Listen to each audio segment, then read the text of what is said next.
Assalamualaikum warahmatullahi wabarakatuh. Ketemu lagi dengan Bribka Suyono, masih di channel Suyono Listrik, channel edukasi dan motivasi, sumber dari anxiety, psikosomatis maupun asam lambung berdasarkan pengalaman yang saya alami. Apa kabar Anda semua? Saya doakan semoga Anda sehat jasmani maupun jiwani, gitu ya. Karena itu kata-kata yang saya pakai, nggak tahu kalau jasmani, sehat jasmani dan rohani itu maksudnya apa, saya juga nggak tahu, tetapi saya mengungkapkan di sini sehat jasmani dan jiwani, itu aja ya. Oke ya, sebelumnya yang belum subscribe silahkan subscribe, dan yang sudah subscribe saya ucapkan terima kasih, dan tonton video ini sampai habis ya. Saya mohon tonton video saya ini sampai habis, jangan di skip. Biar apa? Biar tidak ada salah paham, biar Anda tidak hanya membaca judulnya gitu ya.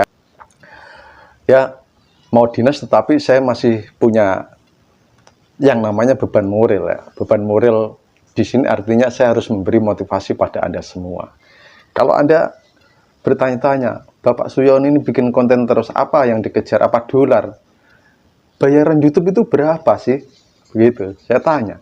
1000 viewer aja nggak ada $1 loh. Bayarannya itu $1 itu 14.000. Kalau yang menonton 10.000 saja, video saya ada yang menonton 11.000. Itu cuma berapa gajinya? 100.000, begitu. Jadi selain saya mempunyai tugas yaitu melindungi, mengayomi, dan melayani masyarakat, saya juga ingin memotivasi Anda semua dan ingin memberikan sebuah edukasi sesuai dengan pengalaman saya, begitu ya. Oke, saya akan menjawab pertanyaan dari beberapa subscriber saya, tetapi intinya pertanyaan ini adalah tentang takut mati. Pak, kenapa orang yang menderita anxiety, psikosomatis, asam lambung itu kebanyakan takut mati? Saya akan menjawab ya. Tetapi sebelum saya akan memberi gambaran, takut mati itu manusiawi, wajar. Wajar lagi kalau kita sedang sakit. Sakit apapun, pasti takut mati. Orang sehat, saya yakin takut mati.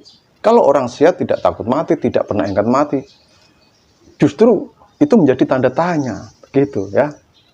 Orang yang sering ibadah, rajin sholat, rajin ibadah, saya yakin mereka pasti selalu ingat kematian. Tetapi tidak begitu takut mati, tapi ingat kematian. Kalau kita sakit, takut mati, itu wajar, manusiawi. Saya saja yang saya katakan mendekati yang namanya psikis saya sudah normal. Itu kalau saya merasakan sakit sedikit saja, misalkan sakit panas, demam, terus nyeri di mana-mana, itu saya sudah berpikiran, wah, takut mati. Iya, itu saya akui, saya harus jujur. Begitu. Jadi Anda tidak perlu memasalahkan takut mati itu. Iya, wajar itu wajar. Anda tidak perlu memikirkan itu sehingga mengganggu psikis Anda dan fisik Anda. Justru nanti Anda akan makin tersiksa. Begini saja ya, nalarnya begini. Mati itu kan tidak harus sakit dan tidak harus tua ya. Orang ya, mohon maaf ya, orang yang lagi bersenang-senang ya, bersenang-senang dengan perempuan, mohon maaf ya, banyak pasti Anda sering mendengar berita itu ya, bersenang-senang dengan perempuan mati di kamar hotel ya. Pernah nggak dengar itu? Sedang bersenang-senang dengan wanita meninggal di mobil. Saya yakin Anda pernah mendengar itu. Nah, terus ada orang yang sehat dengan olahraga ya, olahraga bersepeda maupun lari, badminton dan sebagainya. Itu tiba-tiba juga meninggal. Itu tandanya apa? Berarti orang meninggal itu tidak harus sakit dan tidak harus tua ya. Anak baru lahir saja terus masih umur berapa ya, masih muda, dibilang sehat, itu banyak yang sudah meninggal, ya enggak? Mungkin dengan kecelakaan dan sebagainya. Nah, di sini berarti Anda harus memperkuat kepercayaan Anda, termasuk saya. Saya selalu berpikir begitu, sehingga rasa takut mati itu bisa saya kelola, ya. Walaupun tidak bisa hilang, terus terang ya, nggak bisa hilang, tetapi bisa mengelola. Saya itu kalau ingat dengan mati atau takut mati, itu saya harus memperbanyak ibadah. Sudah, saya zikir saja. Saya zikir saja. La ilaha illallah, la ilaha illallah, la ilaha illallah. Siapa tahu nanti kalau saya mati dengan mengucap la ilaha illallah, itu kan dijamin masuk surga, kan begitu. Ya itu kalau saya lagi takut mati. Dulu takut mati itu selalu membayangi saya. Selalu, sehingga psikis saya, fisik saya terganggu sama sekali. Tidak semangat, tidak punya semangat apa-apa. Gitu. Seakan-akan hidup ini tidak ada gairah, ya. Hidup apa namanya? Hidup segan mati tak mau atau hidup enggan mati tak mau. Nah, begitulah, terserah. Gitu. Ya, itu yang dulu saya alami. Jadi saya ngomong di sini berdasarkan pengalaman saya, itu wajar. Ya, wajar sekali takut mati itu. Anda tidak perlu berkecil hati dengan takut kematian itu. Sekarang saja ya, sekarang saja saya kalau naik motor, mau pergi kemana, itu sudah berpikir begini, wah, jangan-jangan takutnya saya nanti di jalan tol ban meletus terus kecelakaan. Nah, itu saya masih berpikir begitu, ya. Jadi Anda nggak perlu risau dengan itu, ya. Itu wajar. Nah, sekarang solusinya bagaimana biar kita bisa mengelola takut mati itu. Nah, ini cara saya. Anda boleh tiru dan Anda boleh abaikan, ya. Kalau saya mendengar, misalnya rumah saya kan dekat masjid, ada pengumuman innalillahi wa inna ilaihi rajiun, telah meninggal si fulan, gini. Saya itu sudah, waduh gitu. Nah, saya kelola dengan ini. Sudah, saya nggak mau bertanya. Nggak mau bertanya sakit apa dia meninggal itu. Nggak mau, saya nggak mau bertanya. Udah. Ya saya kalau mau takziah, tapi saya nggak mau bertanya dia sakit apa. Nah, takutnya kalau dia sakit ini, loh, gejalanya apa? Sakitnya. Nanti takutnya itu sama dengan saya, begitu gejalanya. Jadi saya nggak mau bertanya sakit apa ya, apa gejalanya, nggak mau. Ya, itu yang pertama. Yang kedua, saya dulu sering browsing tanda-tanda kematian. 40 hari sebelum meninggal itu apa? Manusia itu tingkahnya apa? Saya dulu selalu membaca itu. Ternyata justru membaca itu adalah menjadi sugesti yang negatif di pikiran kita, terutama di pikiran bawah sadar, ya. Jadi Anda tidak boleh browsing tanda-tanda kematian. Itu yang kedua, ya. Jangan. Itu nggak ada, nggak benar, ya. Karena saya sudah tanyakan kepada yang berkompeten, tanda-tanda kematian itu apa? Tidak bisa menjawab, ya. Apakah harus sakit tanda-tanda kematian? Oh, tidak. Tidak. Apakah harus tua tanda-tanda kematian? Oh, tidak. Karena masih banyak orang yang berumur di atas 100 itu banyak, begitu. Nggak ada yang bisa jawab tanda-tanda kematian. Katanya yang lidahnya kalau dijulurkan gini nggak terasa itu akan mati terus begini. Itu tidak ada, ya. Ya udah, jangan browsing gejala-gejala kematian, begitu, ya. Terus yang ketiga adalah jangan browsing gejala-gejala penyakit. Sudah, itu nggak usah, percuma Anda baca itu kalau Anda lagi sakit. Kalau sehat sih nggak apa-apa untuk pengetahuan, tetapi kalau Anda sakit, karena apa? Dari Anda membaca aja itu sudah menjadi sebuah sugesti kalau sudah masuk di pikiran bawah sadar, itu hilangnya itu susah sekali, gitu. Jadi nggak usah browsing itu. Nanti takutnya Anda browsing ini, oh saya juga merasakan itu, apa saya sakit ini. Akhirnya Anda memvonis diri Anda sendiri dan timbullah takut kematian gitu. Terus yang keempat ya, yang keempat adalah kalau ada WA group yang menyebarkan tentang meninggal dan sebagainya, sudah nggak usah Anda baca. Saya juga begitu, tidak saya baca. Sudah, saya nggak mau baca. Itu intinya itu. Oke. Dan yang kelima, ya Anda harus lakukan, yaitu istighfar, zikir, meditasi. Pasti Anda bosan itu. Jangan bosan ya.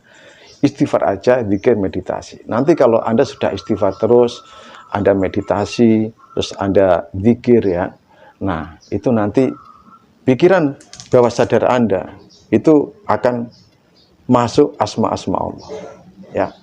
Jadi kalau sudah masuk di pikiran bawah sadar Anda asma-asma Allah itu, ya itu udah akan tertanam di situ. Setelah Anda selalu mengingat Allah, istighfar. Dengan istighfar, Anda minta ampun. Nah, dosa Anda akan diampuni, apalagi Anda sakit ya. Sakit itu kalau Anda hadapi dengan sabar, itu adalah menjadi peluntur dosa kita. Dosa kita rontok satu demi satu. Tetapi kalau Anda sabar gitu ya. Oke. Jadi sekarang kalau Anda masih merasa takut mati, itu wajar dan manusiawi. Sudahlah, tidak perlu Anda risaukan. Ya, walaupun itu susah, saya juga susah gitu. Tetapi saya ini berbagi. Dan alhamdulillah sekarang saya kalau misalnya sakit ya, ada takut mati sedikit, sudah saya hilangkan. Saya dengan istighfar, udah istighfar aja. Nah, begitu. Dan Anda harus wajib melakukan relaksasi ya. Istirahatkan otak Anda, relaksasi otak. Otak malam itu istirahat ya. Kalau Anda tidak tahu caranya, nanti saya akan mencoba mengeluarkan audio itu dengan apa yang saya pelajari, dan Anda boleh pergi ke seorang hipnoterapi ya, ke psikolog atau psikiater. Dan kalau Anda ada keterbatasan, mohon maaf, dengan biaya, Anda cari di YouTube audio relaksasi gitu ya. Dan saya nanti akan mengeluarkan itu karena saya sudah berapa bulan ya belajar tentang relaksasi itu ya.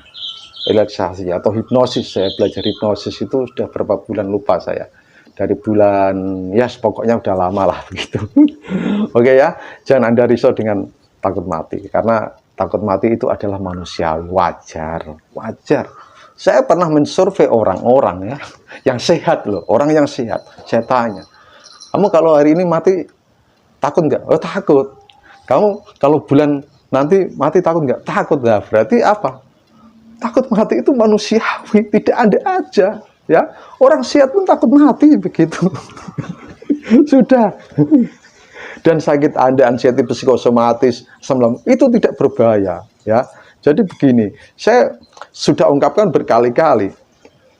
Saya belum pernah mendengar orang meninggal ya, misalnya di surat kematiannya atau apa itu meninggal karena anxiety, karena psikosomatis, karena asam lambung begitu. Kalau ada beredar berita yang meninggal karena anxiety, asam lambung, psikosomatis, nah itu mungkin ada sakit penyerta begitu ya.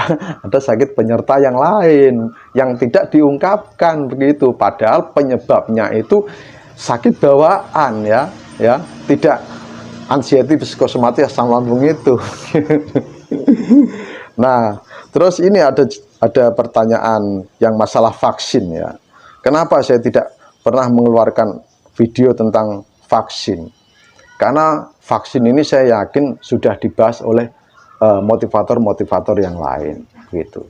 Jadi kalau Anda vaksin tidak apa-apa. Karena apa? Secara fisik Anda itu sehat. Cuma psikis Anda yang tidak sehat. Nanti sebelum vaksin kan ada pertanyaan dari dokter. Ya, ditensi dulu. Kalau tensinya tinggi ditunda itu. Ya. Kalau punya diabetes akan ditunda vaksinnya itu, ya.